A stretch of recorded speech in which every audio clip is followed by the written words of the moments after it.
Well, thank you for agreeing to talk to me about your new book, Beyond the Familiar. It's Professor Patrick Barwise. Before we get stuck in, and for the benefit of the readers and the listeners of the blog, can you tell us a little bit about yourself and your background? Well, I started life at IBM, and then I joined the faculty of London Business School in 1976, and I've been here ever since.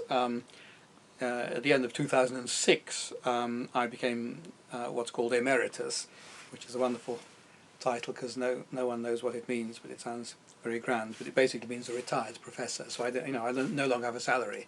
Right. At London Business School, I'm sort of technically retired, but of course I'm still working in the school, doing a lot of writing and other bits and pieces.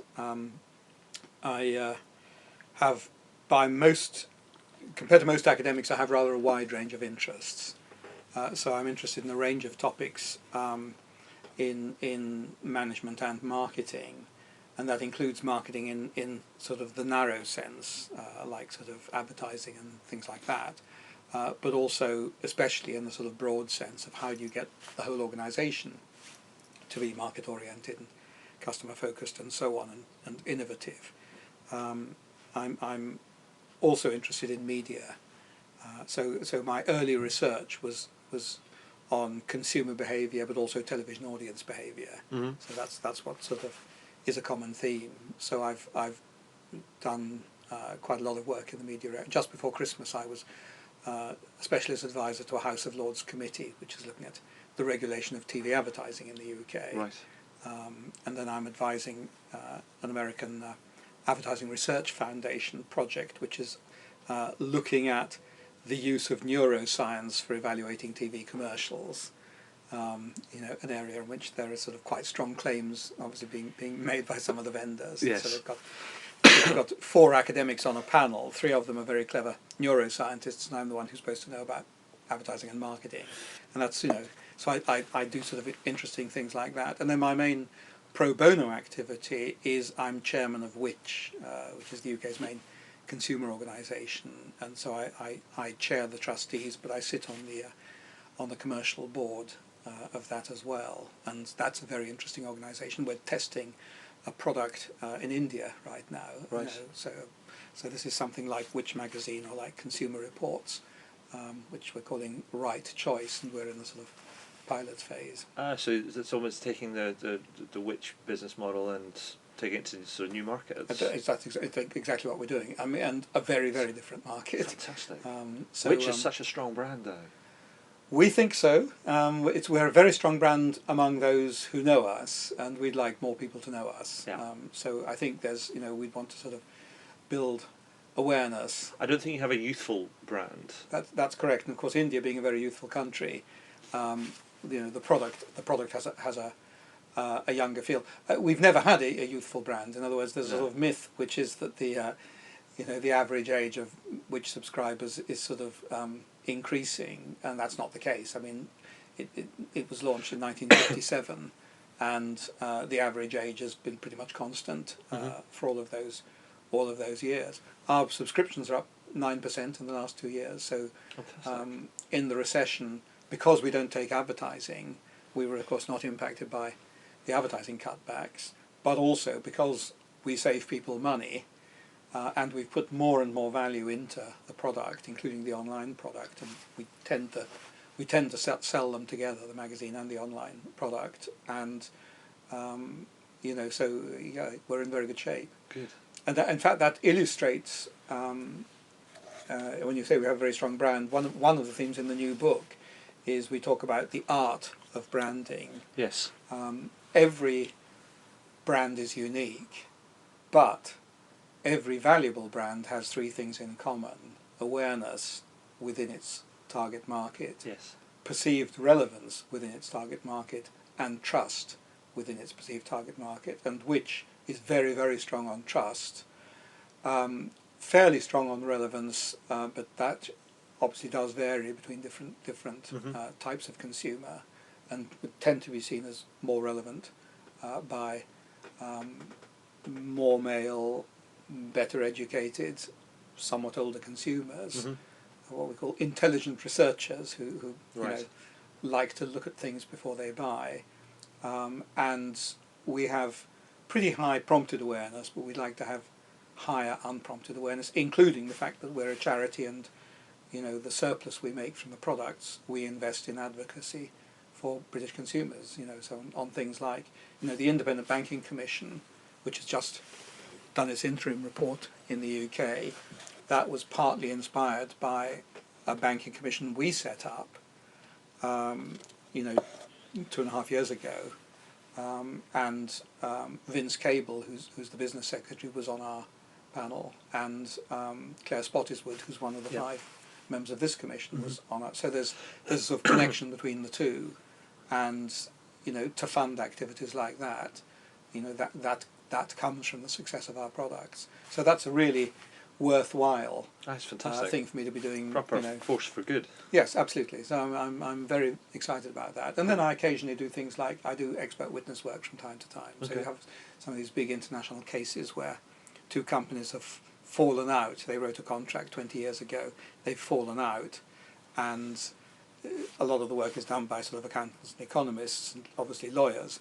And then, especially if some of the disagreement is about what one company has done to the value of the other company's brand, that then they tend to bring me in because brands are a great sort of interest and passion of mine. So, so whilst technically being retired as an emeritus professor, still keeping yourself busy, it seems.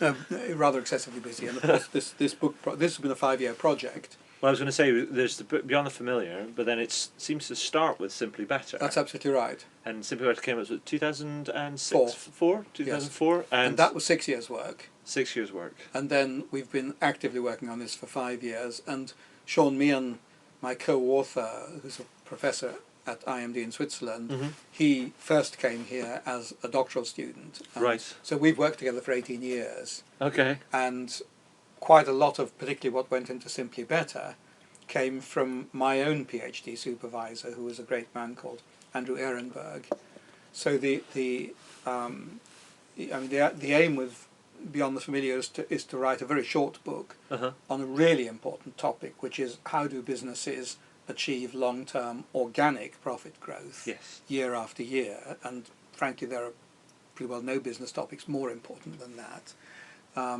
Given that acquisitions have, a pretty high failure rate and obviously very, very risky. And for me, this has probably been a 30-year journey to be able to write this book. So I think it's a short book. I describe it as, Sir Martin Sorrell gave us a very nice endorsement, and he uses the word wisdom. So the aim is to write quite a wise book, but without talking animals. Yes. If I can put it like that. I think the one quote I love in this book is this, and I think it was either a positioning statement from yourselves or it was a quote from somebody else describing the book, where they turned around and they said, "It's a marketing book for marketing executives that have read too many marketing books." That's right. That was the FT review of Simply Better. Right. And which I thought, and I read this and I thought it's true of both. It Yes. is true of both. It's true of both, and it's in a sense particularly true of Simply Better because I think in marketing there's a lot of what in Britain we call potty training of young marketers who are, of course, taught about the marketing concept that your business will succeed in the long term if you profitably meet customer needs better than the competition. Everybody knows that. There's another thing which we teach, which is it's very important to differentiate your brand from the competition. Yes. And those are not the same. No. And so the message of... But do you think that actually, sorry to interrupt, but do you think that actually in a lot of what businesses do is they lose focus on the first thing and actually concentrate and say it's all about brand building and sort of all of those sort of when they say brand building, I think it is about brand building, but I think the way you build brands is by doing what Peter Drucker said, okay? Because if the customers know that you promise and reliably deliver something which is relevant to them and is easy to use and so on, then you build what in the rest of the life we would call a reputation. Yes. And we call it brand equity, which is slightly more tightly defined, but basically it's something which exists in people's long-term memory, Mm-hmm. and the main thing which drives it in most markets is simply their experience and the experience of other people they trust with products or services sold under the particular brand name. And, trust can't be bought. Trust has to be earned, and you have to earn it by, keeping your promises. So let me ask you a question. I have somebody told me, gave me a definition of a brand which I just really loved once. It's a very colloquial definition, and it says,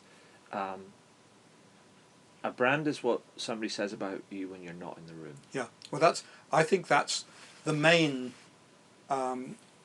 important concept of brand. There are actually three completely different valid definitions of brand, which depend on the context. So in everyday life, someone might say, which brand did you buy? And what they mean in that case is a particular named product or service. Yes. Okay, so, I bought a Honda, or I bought a Coke. Mm-hmm. And that's perfectly valid. And obviously, from a business viewpoint, what matters to us is that enough people buy our brand in that sense, and Yes. At a price we can make money out of. Mm-hmm. There's a second, equally valid and categorically different definition of brand, which is basically trademark. Mm-hmm. So managers might say, well, here we've got this new product, how should we brand it? What brand should we use? And so that's particularly relevant when you're looking at a product which is a little bit different from what you've been doing, what we call a brand extension. And Sure. then do you use the existing brand, do you create a new brand? In terms of the logo and the packaging and all Particularly of the that name. Yes. Okay. Okay. But you're right, all of those other, and those are, so trademarks are intellectual property which belongs to the shareholders and which you can buy and sell, but they describe a particular aspect of brand. Yes.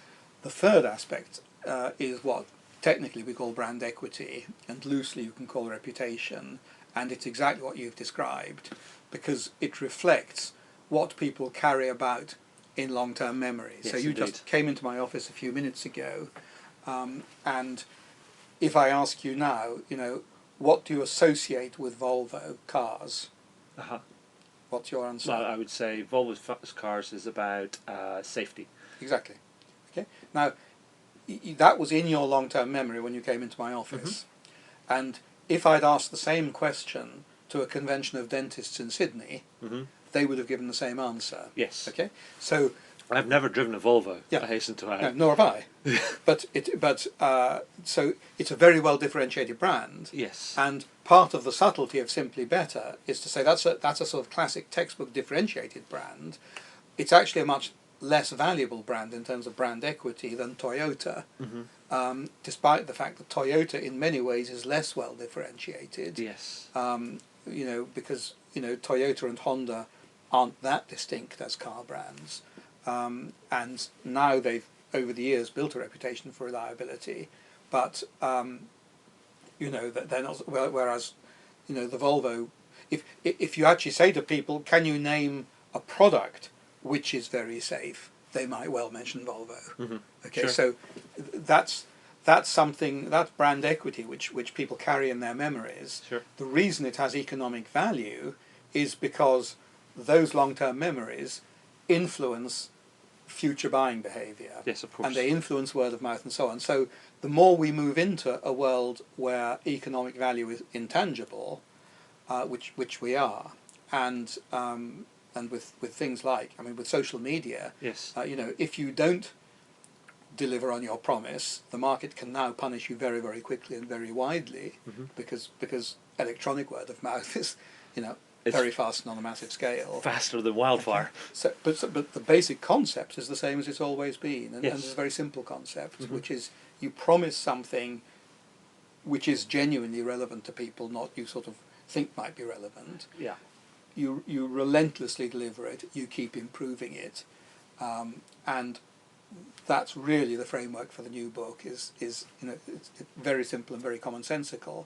But what we focused on is how do you make that a reality rather than, Yeah. everybody can talk the talk. Yes, well, exactly. I mean, I think there is a real difference between. I think we talked earlier about doing what Peter Drucker said down in 1954, just Yes. like continuously deliver what your customers want. If you do that and you keep doing that, Yes.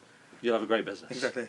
It's not about being fancy and unique and different, and it's just like do that. Yes. Do that. Keep doing that. Keep your customers happy. Yes. That'll be fine. Yes. And what I sort of liked about the book is that because what you've said is about you've tried to break it down in terms of to say here's some elements that you need to think about if you need to move your organisation from one place sort of to another. But my I guess my question I had with it is that who's the book sort of aimed at? Well, it's aimed at chief executives. And is that chief executive of big companies or even small companies too? All companies. All companies. So I think that the issues are relevant to every company. And if you think about the examples we've used, they're very, very diverse. There's products, there's services, they're American, British, etc. Large and small. We've got one startup company, which is one of the 6 main cases. We've got a mid-cap company, Agreco, which, by the way, has just been given a big contract by the owner of the Japanese nuclear power station to supply temporary power to make up for the power they're not getting out of the Fukushima plant. Okay, so that's Agreco. Right. Okay, so they're that good. Okay. And they just did the US Masters as well. Okay. Okay, so they and they know what they're doing. They know what they're doing. So I think that the issues we talk about are absolutely universal. If you like, the theoretical target market for the book is chief executives and other CXOs, but of course the reality is we hope to sell quite a few copies. We sold 20,000 copies of the English language version of Simply Better, and those were certainly not all going to people at CXO level. Sure. So I think the situation is that if you can do something which makes sense for people at a very senior level, it should also make sense for people who advise those people. Yes. And it should make sense for people at more of an operating level within companies. Whilst the book is about sustainable growth, it's about long-term growth, it's about customer focus, it's about innovation, but at its heart, it's about change. And about changing states, as it were. Yes, it's about sort of relentlessness in that sense. Yeah. And there was this great book by Andy Grove, chairman of Intel, Only the Paranoid Survive. Actually, that wasn't his title, but it was a great title which came from his publisher. Right. And so it's the idea that however successful you may be as a business, you should still have it in your mind, we can do better. And if we don't, someone's going to eat our lunch, maybe not this year, maybe next year, maybe the year after that. So it's about constant improvement, but it's mostly about genuinely listening to the customers, Sure. not just pretending, and not just through market research. It's about using all the sources of customer insight, which includes formal research, but also includes lots of other things like customer complaints, and then making sure that they flow freely through the organisation, including the ones people don't want to hear. Yes. Because there's a lot of fear and politics and so on in organisations and silos and so on, that's that may sound obvious, but it doesn't happen. That's why open organisation sits right at the heart of our framework, and that's also why, although we haven't quite said it so explicitly, ultimately I think customer focus is a leadership issue. That if you work for a company where the CEO doesn't get it, probably start looking for another job. I think and that's we were talking earlier on about my sort of writing the book that I sort of wrote, and I was explaining how I believe building relationships with people and your customers are the heart of sort of sustainable growth. Exactly. And there's a framework. It's very consistent. Yeah. Yeah. So I have a framework there which says we've seen too many stories where we have leaders that talk the strategy and things, and they have a good customer base and talk with a customer focus and say but they don't have the people and the sort of the sandwich and things, and it's almost like three legs. If you don't have the one, then it sort of falls over. Well, I think it's all of that and possibly even more. So one of the things we talk about in terms of communication, usually when CEOs say communication is very important, what they mean is communication downwards from themselves of the strategy, and it is very important. And indeed, our sort of we have for each of the 5 areas in which we've broken the issue down, we have one sort of killer question to get you going, and for the first of these 5 killer questions, which is to do with you've got to develop and communicate internally and externally a relevant customer promise. The killer question for that is, can your middle managers accurately define your customer promise? Yes. So that relates to this idea of the top management agreeing the customer promise and communicating it downwards, but then checking that it, that it has been. And then it flows back upwards, and well, that's a different issue, perhaps. It leads into that because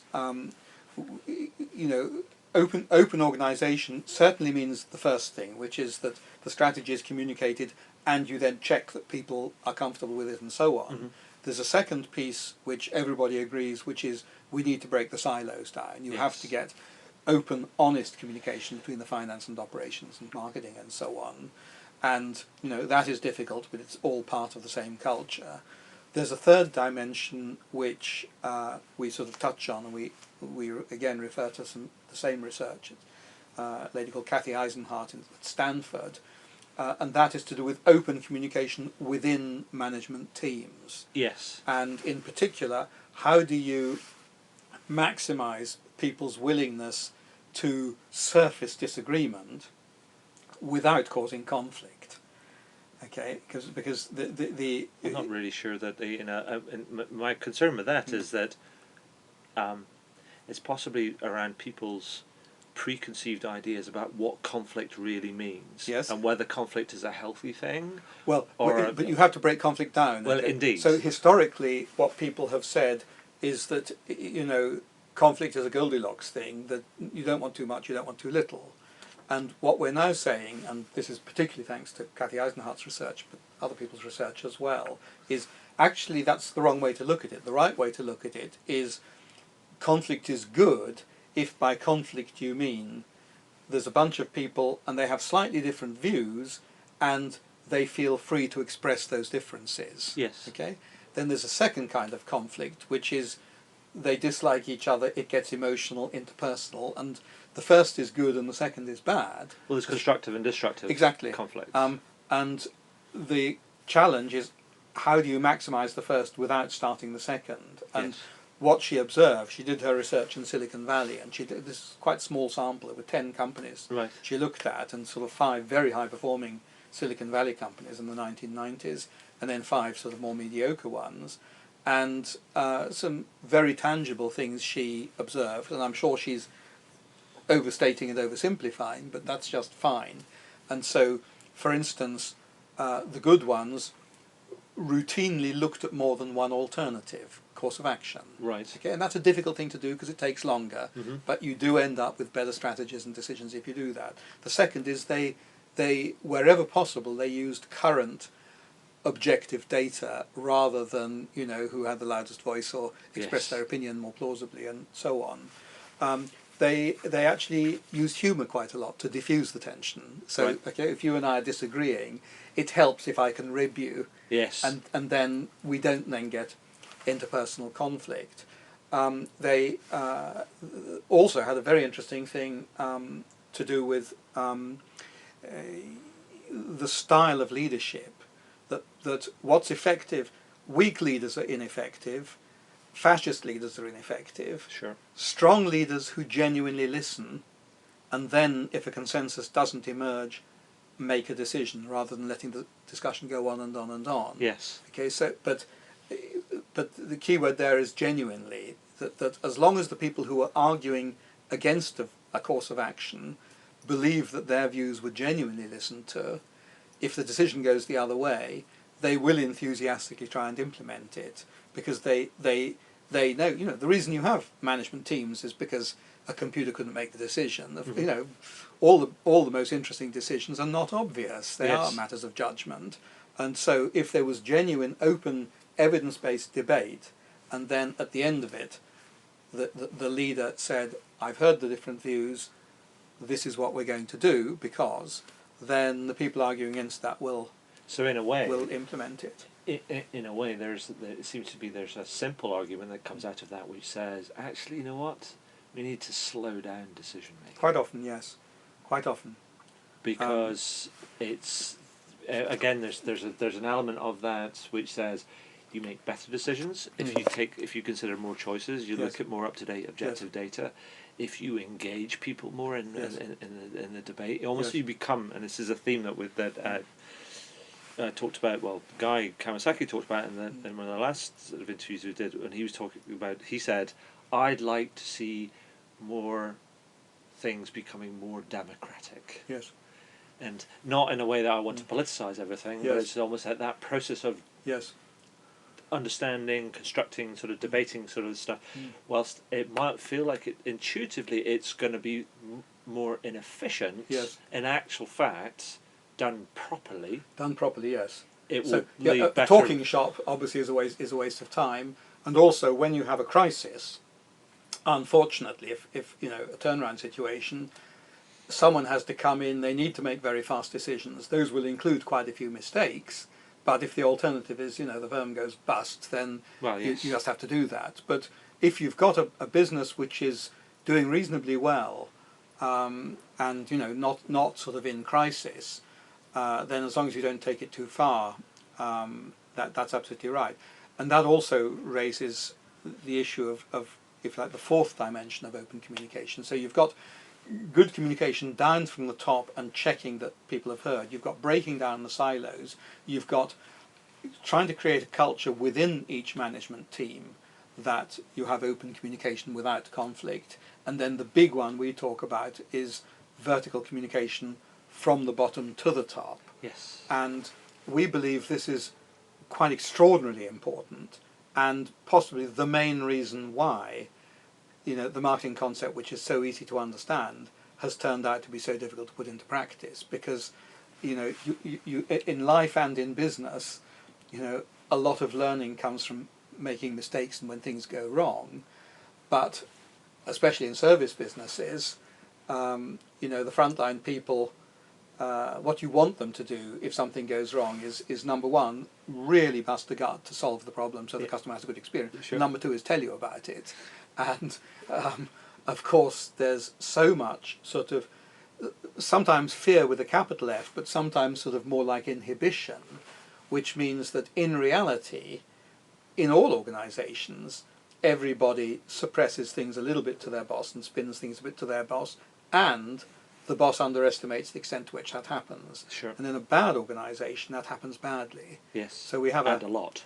And I mean, to an astonishing extent, and it's not acknowledged. And you know, even nice bosses underestimate the extent to which people slightly, you know, the power difference does inhibit people telling you about bad stuff, and that's you don't want to hear. And that takes me onto the sort of the idea around. You talk about an open organisation, and you talk about the last element around communication from the bottom up, and it reminds me of another interview I did, which is was a guy called Saeed Hassan, who's CEO of Response Tech. They are a CM sort of technology company, and he said, you know, the interesting thing is, kind of this is what you're talking about, employee engagement. That seems to be the real kind of some of the key to the heart of this.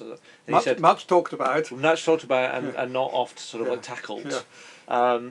And he talked about, and possibly not often understood, but he did it, said things in a simple way. He said, here's the thing I think that I think it's often talked about and over sort of like complicated and all of that sort of stuff. He says, I think it's as simple as this. Is like, give somebody something interesting to do, pay them pretty well or competitively, and give them a voice. And really listen to that. He said, if you do those three things, I think you can crack that really kind of well. I mean, I think there's a fourth one, which is it helps if people believe what they're doing is in some bigger sense worthwhile.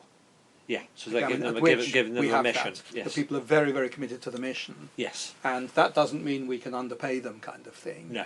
But if you sort of treat people decently, as you say, pay them a market rate, Yeah. and don't expect them to be super engaged if you pay them more than a market rate, because that's not what it's about. No. But and then praise them when praise is merited, and don't praise them when praise is not merited. Otherwise, it gets devalued. And We'll treat them like proper human beings in a really simple sort of like way. Why do we do things different a bit in work than we do kind of? Absolutely right. It's like Absolutely right. relationships are no different just because Yes. you cross the threshold of an office. Well, Adrian, I mean that's actually one of my sort of problems with this book is that so much of what we're saying really is common sense. Mm-hmm. It's about treating customers properly and about treating people properly, and yet it turns out to be difficult to do. And so this is really all about, yes, we all know what you've got to do. That's sort of like saying that you win a football match by putting the ball into the opposition net more than they put in. That we know. Yes. Now, how do you do it? Or if you like, if I want to lose weight, I should eat less and eat more healthily and take more exercise. Right. So now what? Now what? And so how can I turn that into something which I genuinely do in my everyday life? And that's really what this book tries to do, is to break the problem down and then say, let's actually look at these four or five, in a sense, pretty obvious common sense things, and how do we make them a reality, and how Sure. can we learn from companies which, like Procter and Gamble, Sure. which have been doing it, or indeed Apple. I think there's some great examples out there. I mean, you talked about the ones in here. There's Research Now, and there's Greco, there's P&G, there's there's Apple. Then there's other examples like we talk about open sort of innovation. Yes. And having an open organisation. I mean, I think one of and you mentioned social media earlier on, and the Starbucks are doing some really interesting stuff around My Starbucks Idea, which is just been a bit of phenomenon. People trying to figure out, how do I copy that? Yes. But it is one of those things, and Yes. it's like it's phenomenal the feedback that they've had around Yes. people going, stop doing that, Yes. and do that. If Yes. you do that, we'll love you. Yes, exactly. You're thinking, well, how simple can that be? Well, I think the idea of sort of customer insight and listening to the market, actually, it sort of runs right through everything. Yes. And it includes a wide range of, if you like, types of insight, sources of insight. I'm, very, very committed to formal market research, both qual and quant, and traditional and non-traditional. Research Now, I was on the advisory board of, and I'm happy to say, an early investor, so that they did very nicely for me. And that's, very, very simple customer promise, which is online data, high quality online data, on time and on budget. That's it. Yeah. We're not going to analyse it for you, okay? Because you're either you're either Procter and Gamble, or you're a sort of mid-sized market research company. That's your job, okay? So we're going to keep very focused on what we do, and we will just do it better than anybody else, and you can rely on us to do it. And so that as an example, and I've been sort of involved in a number of sort of aspects of market research, but that only covers sort of half the waterfront. And then the other half of the waterfront is listening to people in the call centre, for instance. Sure. And this thing which, A.G. Lafley, when he took over at Procter in 2000, put a lot of emphasis on. So Procter, obviously, when people in Procter use the word customer, what they're referring to is the retail trade. So, Walmart or Tesco. And then they use the word consumer to talk about the end consumer. And obviously Procter knows everything there is to know about patterns of shopping behaviour, and it knows everything there is to know about, in response to formal market research, what people say they want from their detergents, etc., and how pleased they were with the current performance and all that. So they're very good at sophisticated consumer research. Yes. But they never actually met a consumer. And so they had direct dealings, obviously, through the trade sales. They had direct contact at senior level with Tesco's and so on. But consumers were people they read about. Yes. And so he has put a lot of emphasis on quotes, immersion in the market, and that mainly doesn't consist of hiring an ethnographer and reading the report, or even sitting in on a focus group behind the one-way mirror kind of thing. It consists of spending time in the market. There's also got an open innovation sort of program as well, isn't There's there? also that as well, and they had an HBR article about that. Didn't sort somebody of co-creation. reinvent sort of like a nappy or a diaper or sort of disposable sort of thing? They may have done. I don't know that particular story, but they. Fascinating. But If I they've find it, done a I'll lot of send that. it to you. Well, that's particularly in terms of, he set a very explicit objective to say by such and such a year, half of our sort of new product, science and technology, should come from our own labs, and half should come from other people. And Proctor's got pretty good R&D labs, Yeah. but there's still a very small proportion of the people with relevant knowledge and expertise. Sure. And so they've been very clever about that.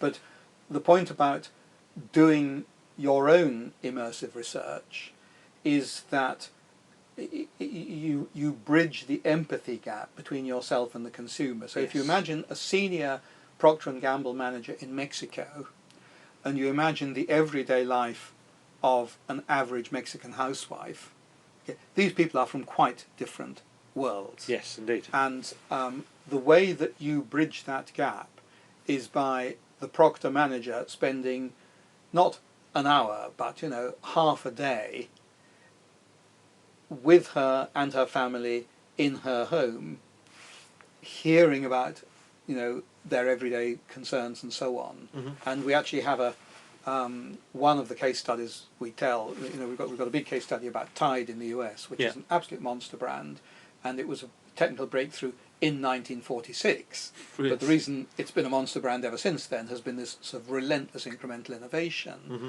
driven by good use of customer insights and so on.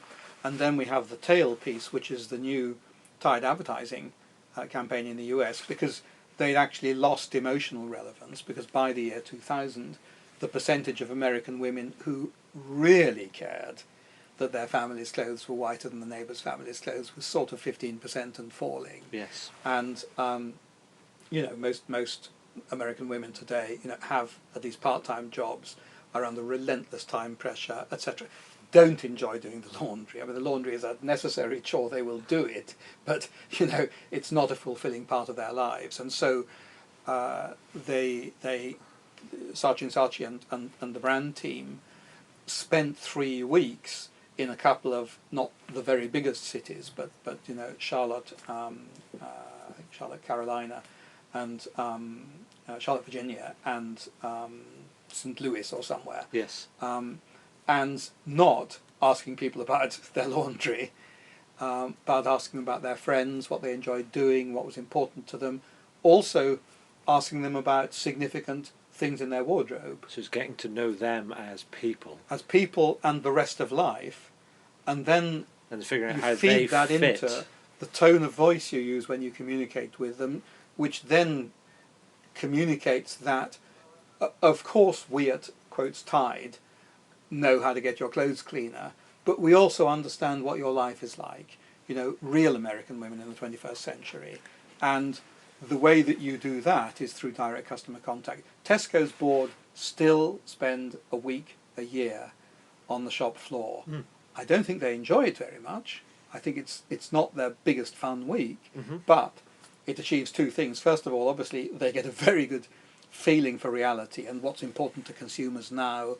What are the weaknesses of it? Because they stack shelves as well as serving consumers. So, are there any weaknesses in our systems? What's difficult for the frontline staff? But the second thing is the symbolic value of From saying to leadership frontline staff, and an employee all engagement, of that, all of that exactly, sort of stuff. and Yeah. says we know this is reality. Yeah. This is where the rubber hits the road. This is where we create value. So is it's by not serving about lofty individual boardrooms, ivory towers, all that sort of Exactly. stuff. So I think it's because I think the Tide example is a great example of like actually, you know what? It's not.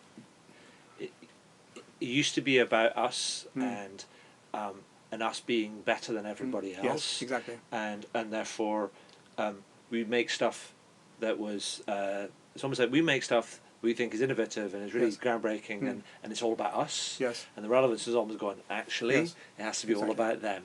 And if you think of what the advertising was like, then there were basically two kinds of images. There was one set of images to do with men in white coats and big science and lots of diagrams of germs, dirt being removed and so on. And the other image was two ladies in a kitchen, Yeah. and one saying, "My goodness, Marley, how did you, etc., etc." Yes.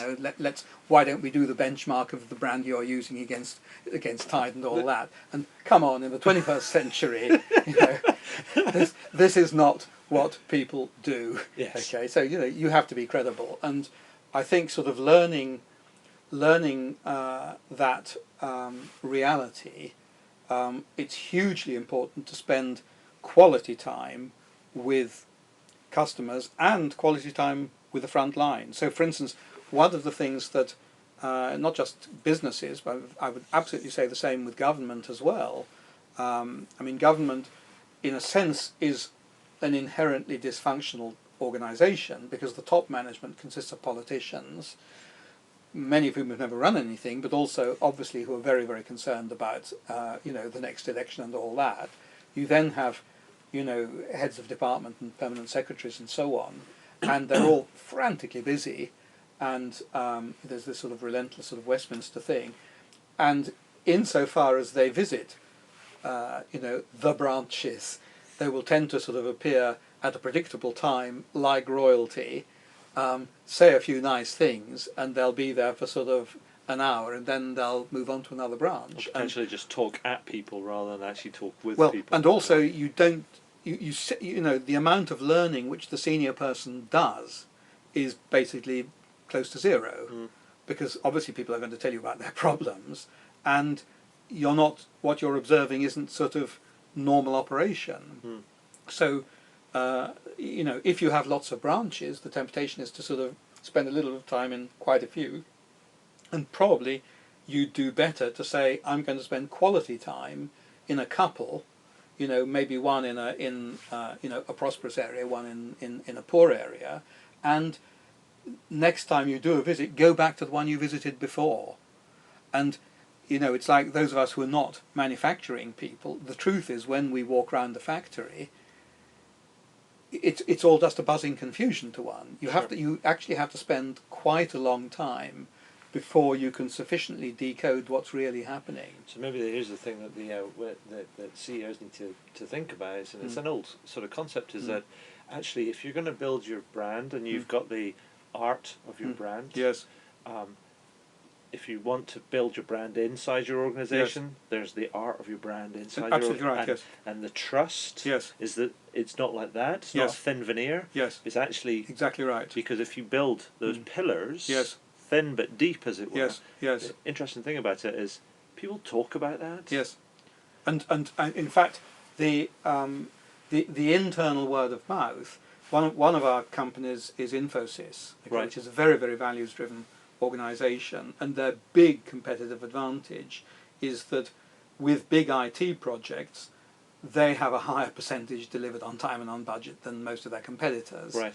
And if you're head of IT, that's pretty darn. I started life at IBM, and there was this expression: "No one ever got fired for buying IBM." We did not sell on price any more than on the business school sells on price.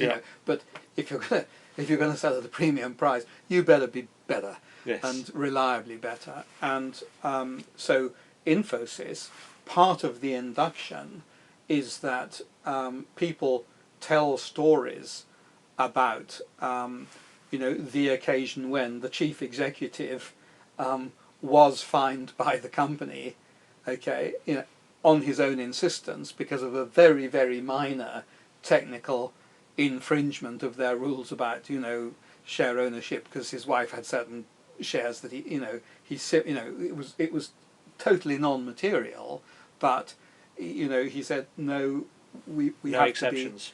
To be, there are no exceptions, and that particularly in a country like India, where not all the politicians are honest, showing that there aren't different rules for the people at the top, and that you don't just talk the talk, you really mean it. people then tell those stories to each other, and that's how you bring new people into the organisation, through those stories. Yeah, fantastic. I mean, in the interest of time, Keep going. I'm very passionate on these subjects. No, I can tell that, and that's brilliant. I'm just thinking. I'm thinking to myself, blimey, I'm not really sure how I'm going to edit this because there's a lot of good stuff here. Stuff, yeah. No, never mind. That'll just have to be long. One of the last things I wanted to ask about, you mentioned earlier on, and you mentioned customer feedback earlier on, and then in the book you mentioned a sort of NPS as a tool, potentially quite a powerful tool, potentially quite a blunt tool as well. I mean, what's your sort of view? I'm a huge fan of NPS. It doesn't have to be NPS. No. But it's approach generally, I guess. Well, it's the approach, but actually you don't have to use their particular scale, which is an 11-point scale from 0 to 10. But if you've been measuring customer satisfaction using a standard sort of 5-point scale from not at all satisfied or very dissatisfied or something through to extremely satisfied, what you then do with the data, in my view, should always be the same as NPS do. In other words, you should take the most extreme positive, and if it's a 5-point scale, 1 to 5, I would take the 5s. I would ignore the 4s. I would add up the percentage of people who ticked 1, 2 or 3.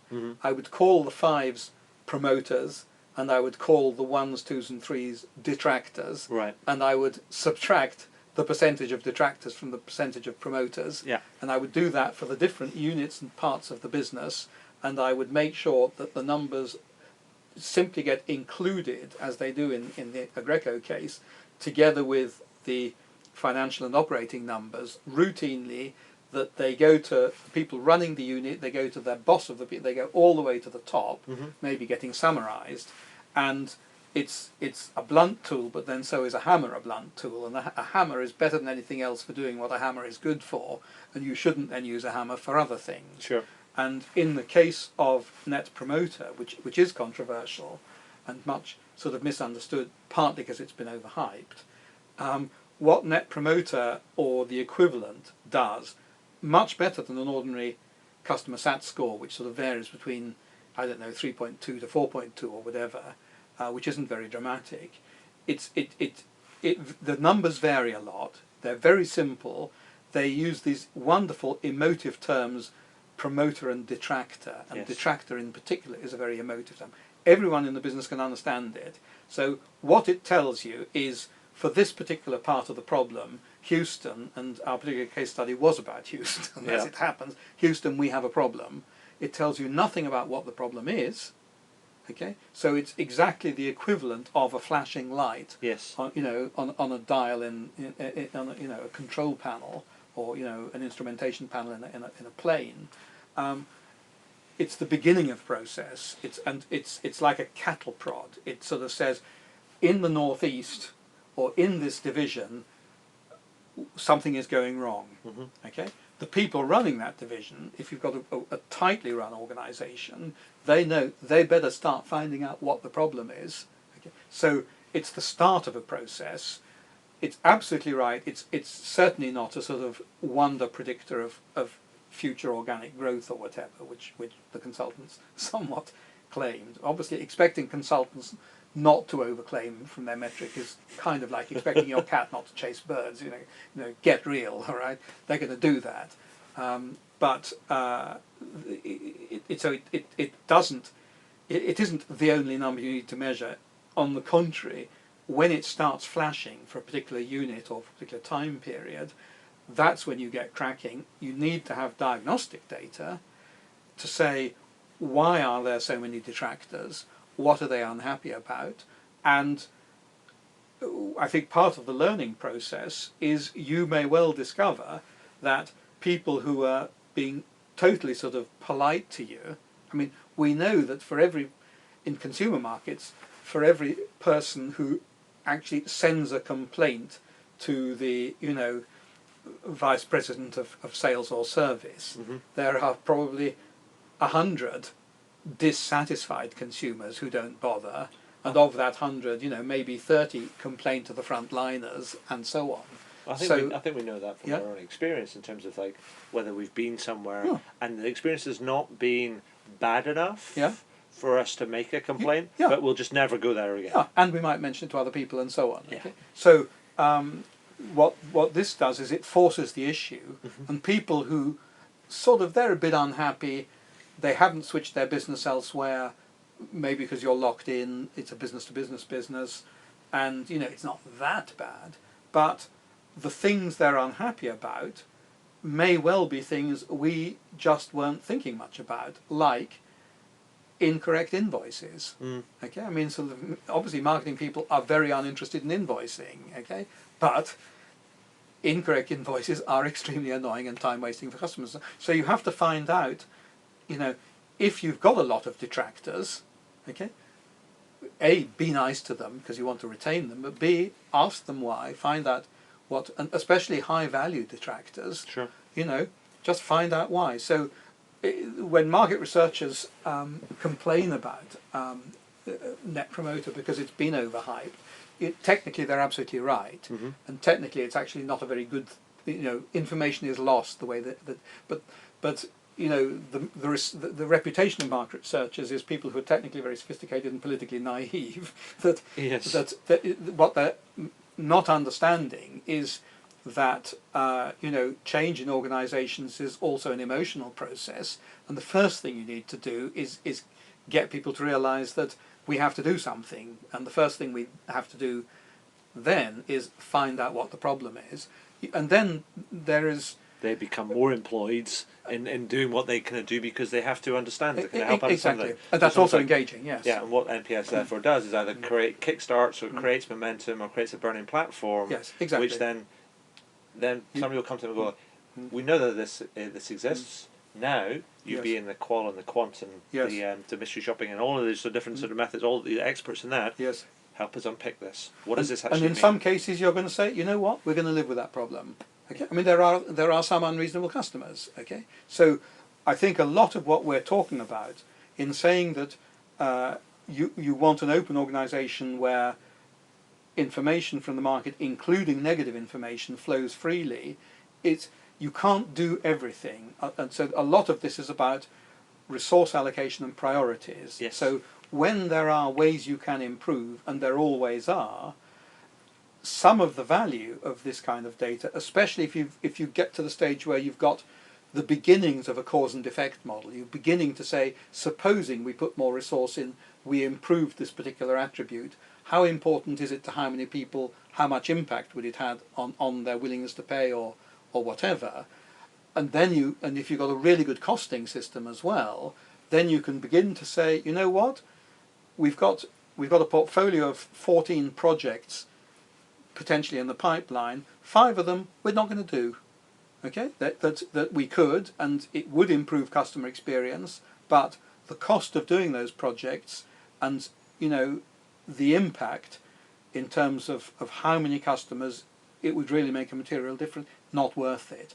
But the other 9, we're really going to do properly. Sure. So it's about informed decision making, and there's no magic answer to that. That is judgment, but it should be evidence-based judgment, not just who shouts loudest. I mean, I think you're absolutely right. Sorry, I'm just checking my battery on this. That's fine.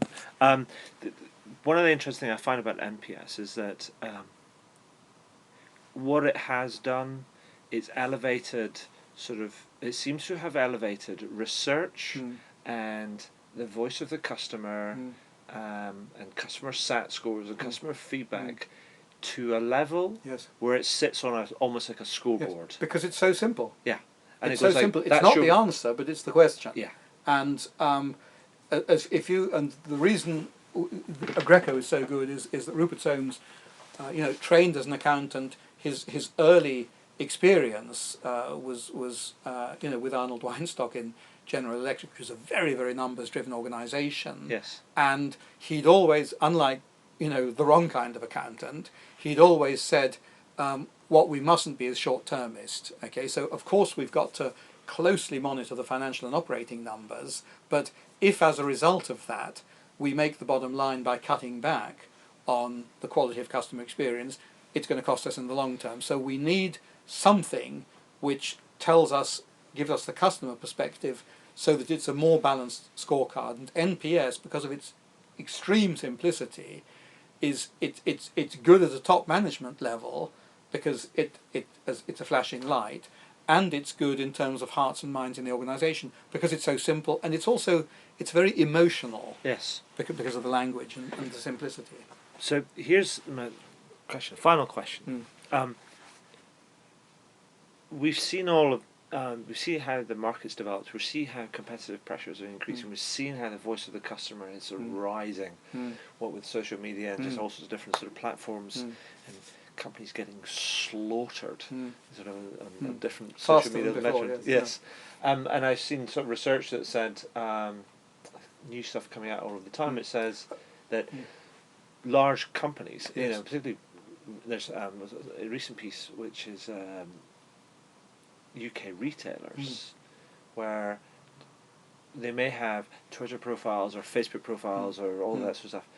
Only when they were directly contacted through these, only 25% of them responded. And you're thinking, have they been sold?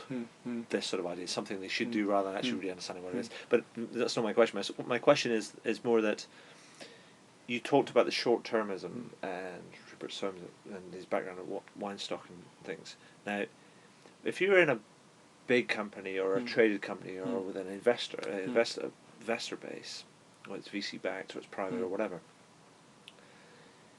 the quarterly, annual, sort of monthly reporting sort of cycle can be a relentless sort of slave driver, and moving to this type of sort of focus can be a bit of a balancing act. I think it's extremely difficult, and becoming more so, because part of that relentless financial reporting is there's also relentless cost reduction. Yes. And one reason why, every chief executive can talk the talk about customer focus, and yet being a customer is so often a bad experience. One reason is that, companies are having to take X% off their cost, year after year after year. It's a non-stop process in order to stay competitive. But does that not kind of go back to sort of if we go back to Porter's original work in competitive strategy, around it's about cost leadership, or it's about I'm not sure he was right. No, I know, but I'm just saying as a simplified sort of like framework.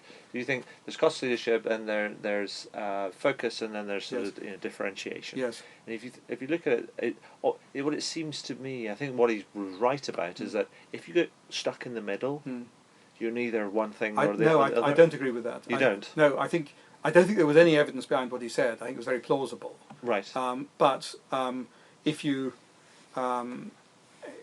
obviously there are some strategies which are more cost and value for money focused. Yes. All right. So clearly, what Singapore Airlines is doing and what EasyJet is doing are very different. Yes. And the important thing is to have a very clear customer promise, which in the case of Singapore Airlines is going to be, a great long-haul customer experience, reliably delivered. In the case of EasyJet, it's going to be a different, low-frills, mostly short-haul experience, still reliably delivered. Yes. And so I think that where you are in terms of relative pricing is very important, and to that extent I can see that there's a sort of quotes differentiated value added positioning. As I said, I started at IBM. Yes. And the aim was, yes, we're very good value for money, but we're more expensive than the competition. Whereas when Dell first came in, because of its different model, and with people like originally Southwest Airlines and so on, then you've got a different model, and that does have implications for the way you organise your operation and the choices you make. So to that extent, I don't think. I think caught in the middle implies that there isn't a sort of mid-market position, and frankly, that depends on the market. I'm not saying that there is a mid-market, but it's almost like getting caught between two potentially? Well, I think all businesses are caught. I think you're always the meat in the sandwich, Right. because in every business, price matters and costs matter, and at the same time, giving value to the customer matters. So, I think it so happens there are a few markets in which you're either mass market or you're niche, and somewhere in between. So I think it may sometimes be true, but I don't think it's generally true. I think that what you have is quite a lot of businesses, like Procter or Tesco. Someone like Apple is clearly premium. Yes. Okay? Apple does not sell on price. No. So people are right now debating what's going to happen to smartphones and the mobile internet with the Google Android operating system now sort of capturing the majority of sales, and what's going to happen to Nokia and Microsoft, and indeed what's going to happen to BlackBerry and to RIM. One possible outcome is there's a good future for all of them. Yes, and they're in somewhat different places. Yes, indeed. And to have different markets and different consumer markets. grades. And so Apple, as I said, premium positioning. BlackBerry clearly still has essentially a business positioning. And I think some people have sort of foolishly written them off, and I think that's wrong, because they understand that market very well. They've actually got, I think as well, they've actually got quite a strong youth position as well. A BlackBerry have? Yes. I didn't know that. That's interesting. And so you see, and the kids is like there's the way that BlackBerries have been able to position themselves, and this is where they've come at it from a loyalty perspective. They've gone, that's quite expensive. Yes. As an iPhone. Yes.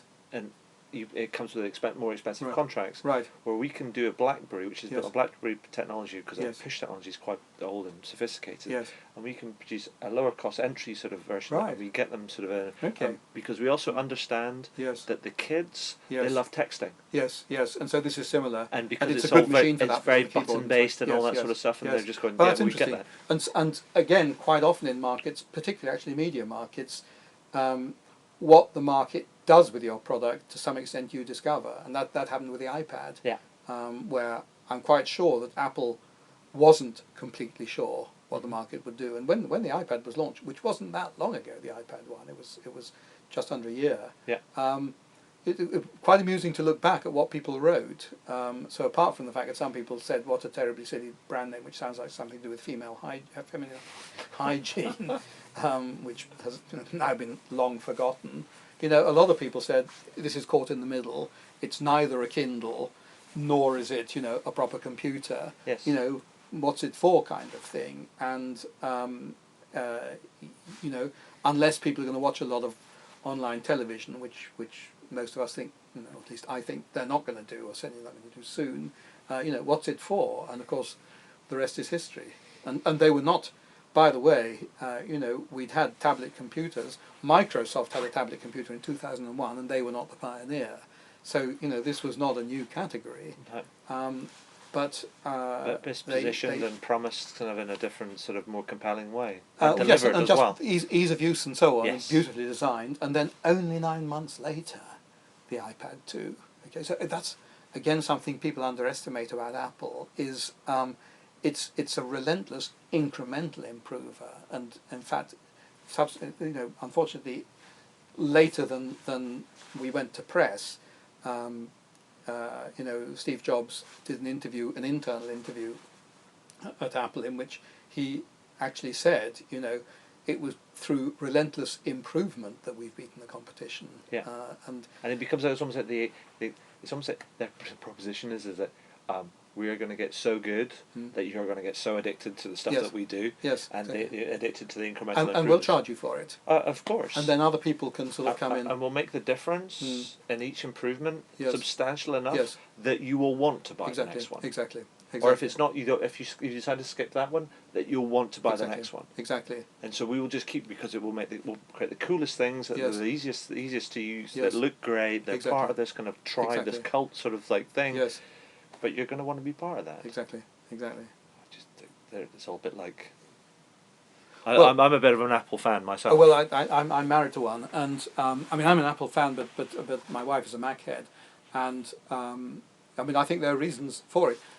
Whether the share price, I mean the share price is stratospheric at present, but then so is Facebook's. So Yeah. who knows which way some of these markets are going to go? But and we're going to, the next sort of 2-3 years in those technology markets, the only pretty safe bet is that the company which dominates the new standard or standards for the now much more converged mobile internet will be American. Yeah. Okay, I don't know whether it be Apple or Google or Facebook or Amazon or Microsoft, but I'm afraid what we do know is the country of origin of that company. Yeah. Well, I guess that's yeah. that's pretty fair. Yeah. Patrick, that's been really enjoyable and Good. fascinating. Good. I've enjoyed it too. Yes. And so thank you for that. And as I said, you've given me a huge problem. I'm going to try and edit this. Yes.